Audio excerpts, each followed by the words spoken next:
Um prazer estar com vocês aqui novamente. Hoje nós vamos voltar às nossas conversas e começando por um tema que eu acho que é assim interessante para os pais, para as famílias, para os educadores.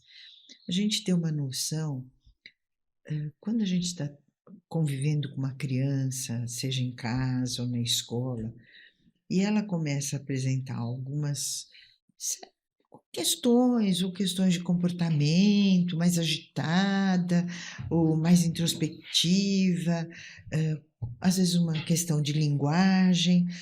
Sempre fica uma questão para as famílias, que é a seguinte: quando eu devo procurar saber do que se trata? Essa criança, meu filho, tem alguma dificuldade ou não? Será que isso é da idade?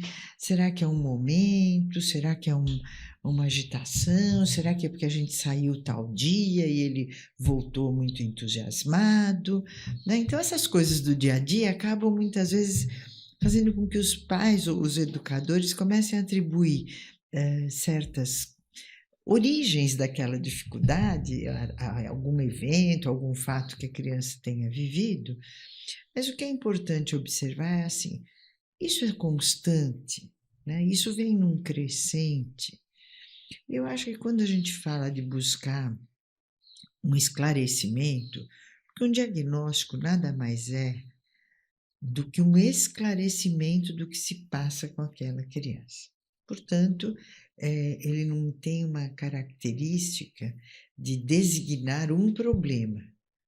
Muitas vezes, com algum tipo de orientação, de procedimento mais pontual, a gente consegue compreender o que está se passando. Acho que falando na questão do diagnóstico, é importante a gente pensar nessa questão de quando, não só por quê, mas como começar a identificar, né? Quando, como, porque muitas vezes até os pais percebem alguma coisa que parece que não está caminhando bem, e quando eles vão procurar um profissional, às vezes, né, que eles já têm confiança, é muito comum que um profissional muitas vezes diga: não, calma, tudo, né? Cada criança tem o seu tempo, vamos observar mais um pouco. E aí, então aquela pulguinha atrás da orelha que a mãe, o pai ou a família já haviam, né, percebido alguma coisa, acaba não dando a continuidade porque alguém diz: não, calma, né? Às vezes até os professores: não, cada criança tem o seu tempo. E é verdade que cada criança realmente tem o seu tempo. No entanto, quando a gente tem um transtorno, o quanto mais precocemente isso for diagnosticado, é muito melhor a gente vai ter o resultado, né? Assim, a trajetória da criança vai ser muito melhor quanto antes a gente conseguir identificar essa questão que está ali, vamos dizer, quase que invisível, mas em alguns momentos, mas muito visível em outros, e vai gerando essa dúvida, né? Se é uma questão do tempo, ou se é um amadurecimento, ou se realmente tem alguma questão ali que deve ser cuidada. E isso a gente pode, vamos dizer, resumir vamos dizer, nesse caminho que a criança está fazendo, às vezes até um adulto, né? Uma questão que a gente tem como um critério mesmo para estabelecer se tem alguma dificuldade maior ou não, um dos critérios, que é o seguinte: em que medida essas expressões da criança, esse comportamento, essa maneira que ela tem de se movimentar no ambiente ou de ter mais interesse por uma área do que em outra, em que medida isto limita a sua vida de alguma forma? Porque o que é fundamental nisso que a gente está falando, de, como a Ana Paula disse, da gente começar a perceber o mais cedo possível, é porque se há de fato uma dificuldade, isso vai gerando também uma série de falhas nas aquisições múltiplas que nós temos em relação ao meio ambiente. Por exemplo, uma criança que por vezes é muito agitada, ela tem muita dificuldade na sua inserção social, em construir laços, construir relações, O mesmo vai se dar em relação à aprendizagem. A aprendizagem, de um modo geral, nada é além do que estabelecer relações entre o que a criança percebe e recebe como uma informação, uma aula do professor, e como ela pode ou não registrar isso no seu repertório de desenvolvimento.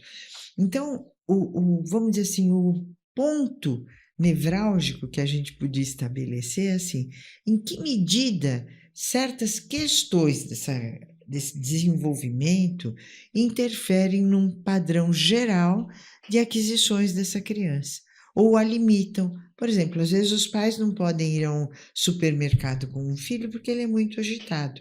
Bom, então nós temos que ver, né? Habitualmente uma criança consegue ficar sentada ou no carrinho de bebês de supermercado, de crianças, ou no próprio carrinho, no suporte próprio para isso. Então, assim, nós temos que tentar sempre ter em vista aquilo que pode ser limitante, que restringe de alguma maneira a vida dessa criança, seja no aspecto específico de aprendizagem, no aspecto relacional com a família, né, nos vínculos com os mais próximos, no lazer, se é uma criança que consegue aproveitar os brinquedos, diversifica suas experiências no meio, ou se ela ficar sempre muito atada a alguns pontos específicos, né? E na própria aprendizagem da escola é um outro parâmetro muito importante. Então, na vida adulta, se a gente estendesse um pouco isso, são pessoas que passam a não sair de casa, que preferem fazer o trabalho só online do que presencial, é convidado para uma festa, acha que não dá para ir porque tem alguma outra questão. Então, sempre que uma pessoa começa a restringir as suas possibilidades de ação, que não estão ligadas diretamente a uma questão de escolha, mas de restrição por uma dificuldade, seja funcional, ou seja, emocional, propriamente dita, afetiva, nós temos esse parâmetro do diagnóstico.